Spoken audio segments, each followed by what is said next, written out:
I love things that are deemed impossible. Yeah. I just like things that are not standard. Possible. Yeah. Like when people say this can't be done. For me, I feel so excited. So it's like even the conference itself, I hosted at the stadium. So people say, no, you can't host a conference at the stadium. Stadium where people are going to sit. Say, where they sit when watching soccer? Yeah. No, but people can't come there. It can't be done. So, or is it? No, let's see. Now that excites me. Like that, I want to do it because they say it can't be done. Anybody can impact lives. Coming from the village setup and seeing the kind of impact that I have made, and the impact that people keep saying I am making, to me is an indication that anybody can make an impact. And the way we live our lives, let us live our lives with the thinking that we are moving billboards and we can make impacts. Subscribe to our channel to watch our next episode on the Think Talk podcast. Thank you so much. Welcome back, and we are still with Dumisani discussing his journey from DRC through Zambia to Zimbabwe, and he just explained the missions, what they wanted to achieve, 5 things that he has gone. I won't go through. Watch our episode, our first segment, where he has explained what they wanted to achieve. So I'm coming back to him to see, did they really achieve this? Let's hear what he has to say. Dumisani, welcome back. Thank you, Gladys. So you guys took that walk, and I'll come to the medical side of the walk, but let's go to these were your goals, 5 goals. Did we achieve these goals in any way, and how did we measure our success? Or should we be looking to the future? Yes, so we still need to be looking to the future, but so much was achieved in that period. I said. So to begin with, the fact that we walked from Congo to Zimbabwe is something that people can't easily fathom. No. It is too huge. Yes, an undertaking. Yeah. So to begin with, that proved to a number of people that, listen up, you can do things that are deemed impossible. Yeah. That is the first thing. Number 2, the resilience that people saw during the walk, and before even the message itself, made them realize that, if you are resilient, there's so much more that you can achieve, and you can get to the finish line. Because there was a time when I was unwell, the knee issue and whatnot.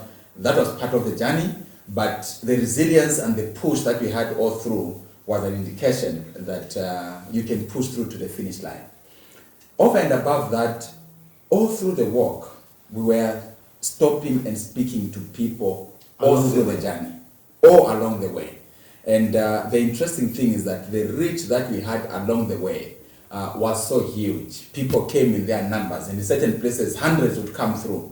So I would really say what needed to be communicated was communicated, done. Yes. And that is for those physical ones. Even those that were online, I think they followed through. Yes, like you, who was working with us in spirit. Yeah. I'm sure, you got to see what was obtaining. And, during the walk, I also got to realize that the message that I have been propagating and pushing is reaching many people.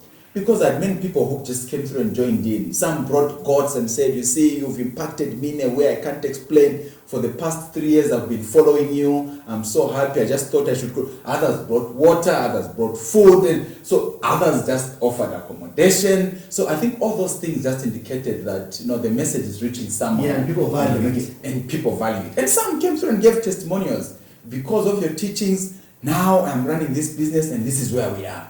So I think we did achieve, and I feel relieved that. So it also acted like an evaluation to see the impact of the things that you have done in the past years. Because now you could see feedback directly from the beneficiaries along the whole line. Oh yes. So the feedback was overwhelming. And by the way, because people that come through to attend our conference are in thousands, and the last one it had almost 40,000 people. So sometimes it is very difficult to see the seed being sown, whether it is germinating. Of course, there are those that might be closer that you might know. But you have thousands that you have no idea of how they are progressing. So that gave us a litmus test, and that is what has even led us to now create what is called the Africa Must Think movement, where I want to take stock of everyone who attends, what they are doing, and create structures from district, provincial, and national level so that we can keep track of how things are and moving. the benefits are moving to the people. And the benefits are moving to the people. Excellent. So, me, I'm a doctor, and doctors are always worried about somebody falling sick. So, for a man to say that he's going to go to DRC and walk, and he asked me for medical advice, I would ask basic things. How is your heart? What is your blood pressure? What is your sugar? What is your medical? How did you prepare for this in terms of those medical parameters? Great. So, prior to that, a couple of months earlier, I had done just a full medical checkup, just for my interest. And why was that? Sometimes we tend to be negligent. If you asked an average Zambian, what is your blood group? In fact, you could even just do it here. Just with your staffer. Just double check what is your blood group. You realize that most of them don't even know. No. So for me, it was just a deliberate thing because I know that certain diseases can be handled if they are identified early. Definitely. So it was just a deliberate thing where I did, the full blood count, just the natural checkup and whatnot.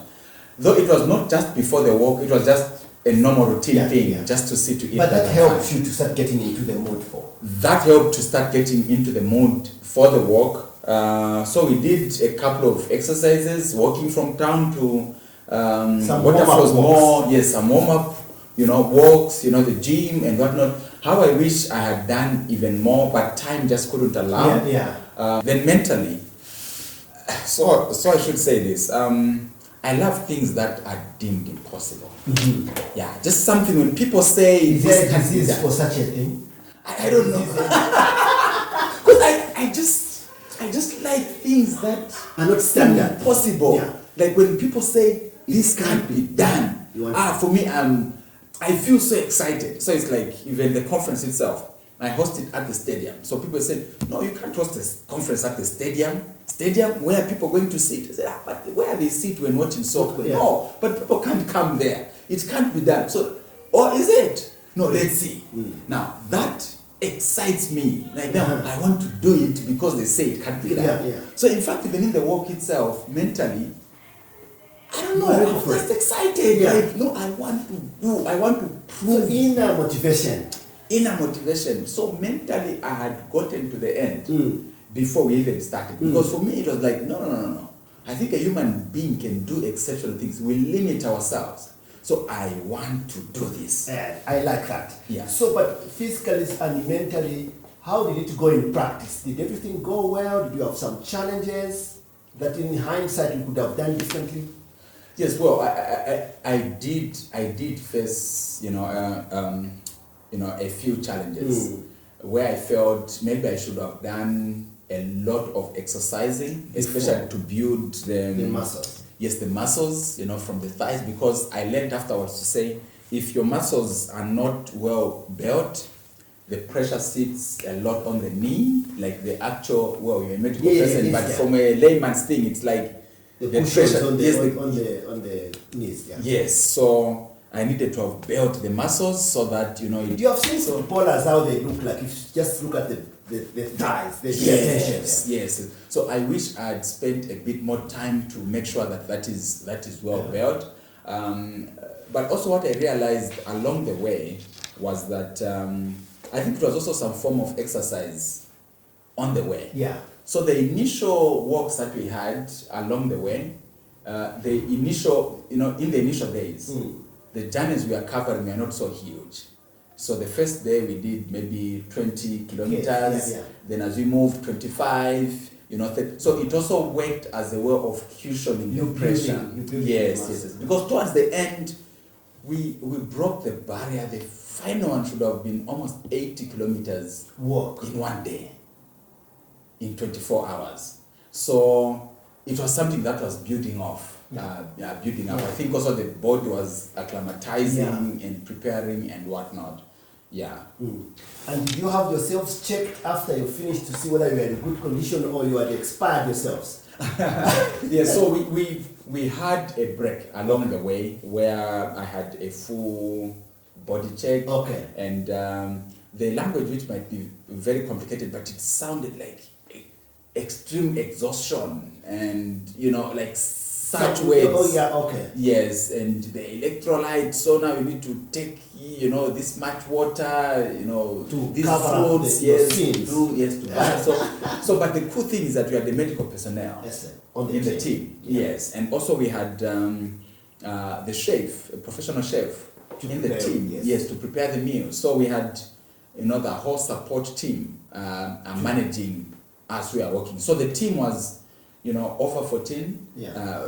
But these are people that are surrounding the work. They are not workers, but just they're to see the facilitating. Yes, they're facilitating. Excellent. So, I think I've heard good things about this work. So, what do you want people to remember, just in 2 sentences on this segment? What do you want people to remember about your work? What I want people to remember about the work is, number one, impossibility is just a word. Yeah. If I'm to expand on that sentence, I would say there are people who still don't even believe that we worked.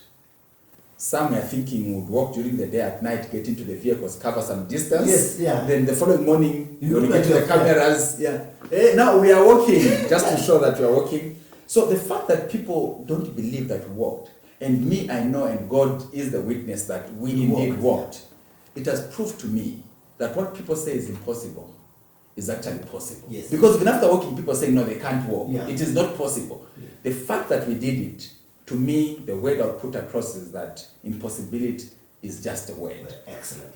Then the second thing that I'll just put across is that anybody can impact lives.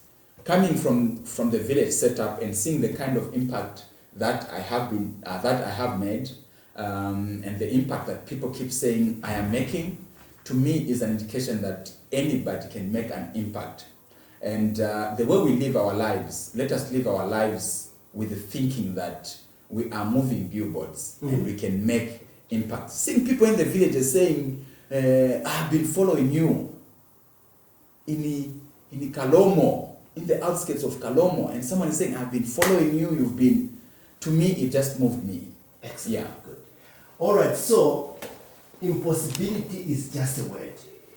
And wherever you are, your own background should not matter. You can impact someone.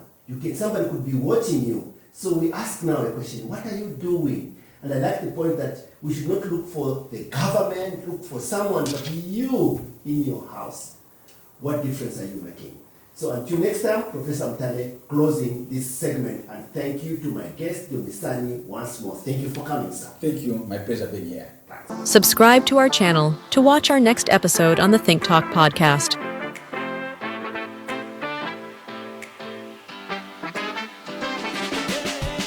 Think Talk with Professor Wilbroad.